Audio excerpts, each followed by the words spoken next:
I'd like to yield 2.5 minutes to the gentlewoman from Colorado, the author of the parental proxy resolution that is trying to be killed by today's rule, and a new mom herself, Ms. Pettersen. Gentlewoman from Colorado is recognized for 2.5 minutes. Thank you to my friend for yielding. And Mr. Speaker, I rise today in strong opposition to this rule, which restricts moms and dads from doing their jobs after welcoming a new child. Like so many of our colleagues, it's one of my greatest honors to be a mom. I have 2 little boys, a son named Davis, who's 5, and my little guy here, Sam, who's now 9 weeks old. It's also one of my greatest honors to have been elected by my constituents to represent them in Congress.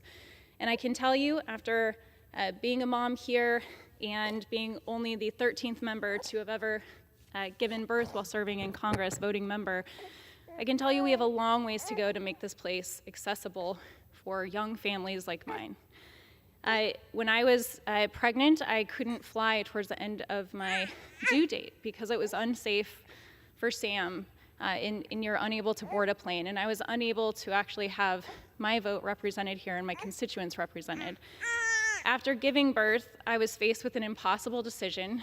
Sam was 4 weeks old, and for all of the parents here, we know that when we have newborns, it's when they're the most vulnerable in their life. It's when they need 24/7 care, when taking them even to a grocery store is scary because you're worried about exposure to germs and them getting sick, let alone taking them to an airport, on a plane, and coming across the country to make sure that you're able to vote and represent your constituents.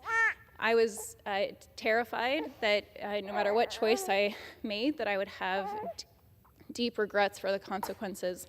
So Sam and I made the trip out, and this is our 3rd time now coming to the floor for this vote. I want to thank all the people who have stood by us. I want to thank Representative Luna for being such a champion on this issue. And while Sam is the best baby, I apologize for the noises here, but I want to thank Representative Luna for being such a champion on this issue, alongside the rest of my colleagues who have led this charge and supported us in our efforts to pass this resolution.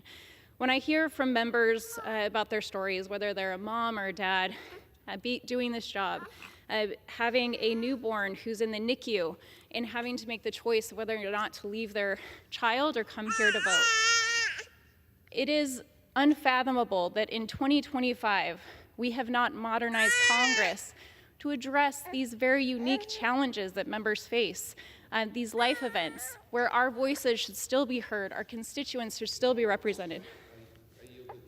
1 minute. 1 minute, the gentlewoman from Colorado. Gentlewoman is recognized. And so we are asking you, first of all, thank you for signing our discharge petition. But we're asking you to continue to stand with us because no mom or dad should be in the position that I was in and so many parents have found themselves in. It is anti-woman, it's anti-family, and we need to come together to make sure that we kill this rule and have the opportunity to pass this resolution to make sure that new parents have the ability to continue to represent their constituents. And with that, I yield back. Gentleman yields back.